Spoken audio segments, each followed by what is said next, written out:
Welcome to Parvati அம்மாச்சி சமையல். இன்றைக்கி நம்ம பார்க்க போகிற ரெசிபி ஒரு அருமையான மருந்து ரசம் ரெசிபி. இது சளி இருமலுக்கு ரொம்ப அருமையாக இருக்கும். இந்த கிளைமேட்டுக்கு ஏற்ற மாதிரி ரசம் ரெசிபி. வாங்க வீடியோக்குள்ளே போவோம். இந்த ரசம் ரெசிபி எப்படி செய்கிறதுன்னு பார்ப்போம். இதுக்கு ஒரு மிக்ஸி ஜாரில் 1/2 ஸ்பூன் அளவுக்கு ஜீரகம், 1/2 ஸ்பூன் அளவுக்கு மிளகு, 1/4 ஸ்பூன் அளவுக்கு முழு தனியா, கொத்தமல்லி விதைன்னு சொல்லுவாங்க பார்த்தீங்களா, அது ஒரு 5 பல் பூண்டு, 5லேருந்து 6 பல் பூண்டு சேர்த்துக்கோங்க. சேர்த்துட்டு வெத்தலை இருக்குது பார்த்தீங்களா, இது ஒரு 3 வெத்தலை எடுத்துருக்கேன் நான். எடுத்துகிட்டு காம்புகளை நல்லா கழுவிட்டு காம்புகளெல்லாம் கிள்ளிட்டு நுனியையும் கிள்ளிடுங்க. கிள்ளிட்டு சின்ன சின்ன துண்டுகளாக சேர்த்துக்கோங்க.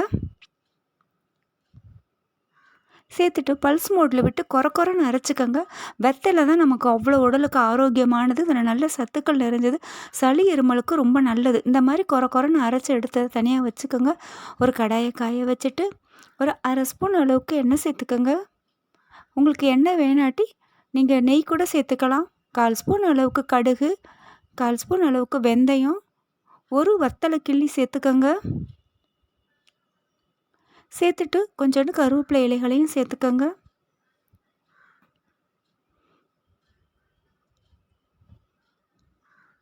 நல்லா 3 பழுத்த தக்காளியை நான் நறுக்கி வச்சுருக்கேன், அதையும் சேர்த்துக்கோங்க. கனிவான தக்காளியை எடுத்துக்கோங்க. நல்லா பொரியட்டும்.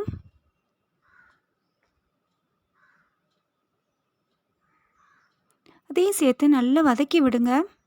கொஞ்சம் தக்காளி நல்லா மசியட்டும். கொஞ்சம் மசிஞ்ச உடனே நம்ம மிக்ஸி ஜாரில் அரைச்சி வச்சுருக்கோம் பார்த்தீங்களா, அதையும் சேர்த்துக்கோங்க. சேர்த்துட்டு நல்லா வதக்கி விடுங்க. ஒரு நிமிஷம் கலந்து கொடுங்க.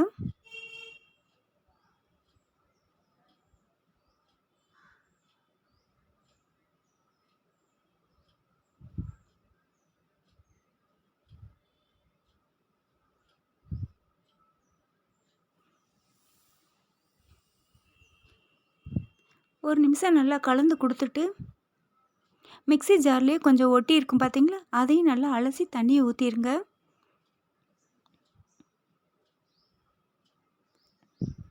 நல்லா 3/4 நல்லா தக்காளி மசிஞ்சிடுச்சு. தண்ணி இன்னும் கொஞ்சம் நல்லா ஊற்றிக்கோங்க தாராளமாக.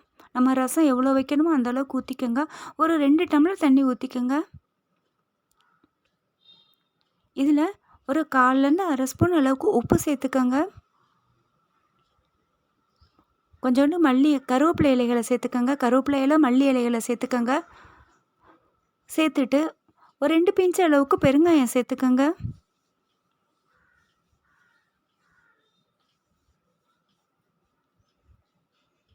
உப்பு 1/4லேருந்து 1/2 ஸ்பூன் எவ்வளவோ உங்களுக்கு தேவையோ அந்த அளவுக்கு சேர்த்துக்கோங்க. சேர்த்துட்டு இது நல்லா கொதிக்கணும். அந்த வெத்தலையினுடைய அந்த காரத்தன்மை இருக்கிறதுனால அந்த பச்சை வாசனையில் நல்லா போகட்டும். இது நம்ம புளி சேர்க்க தேவை கிடையாது. இது நல்லா கொதிக்கணும்.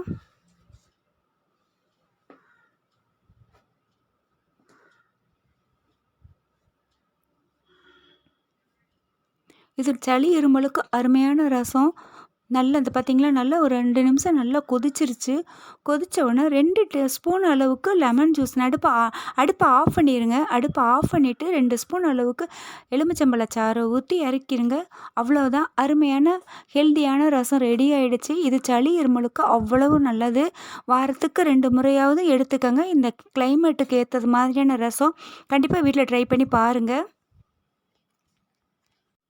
இந்த வீடியோ உங்களுக்கு பிடிச்சிருக்குன்னா லைக் பண்ணுங்கள், ஷேர் பண்ணுங்கள், சப்ஸ்கிரைப் பண்ணுங்கள்.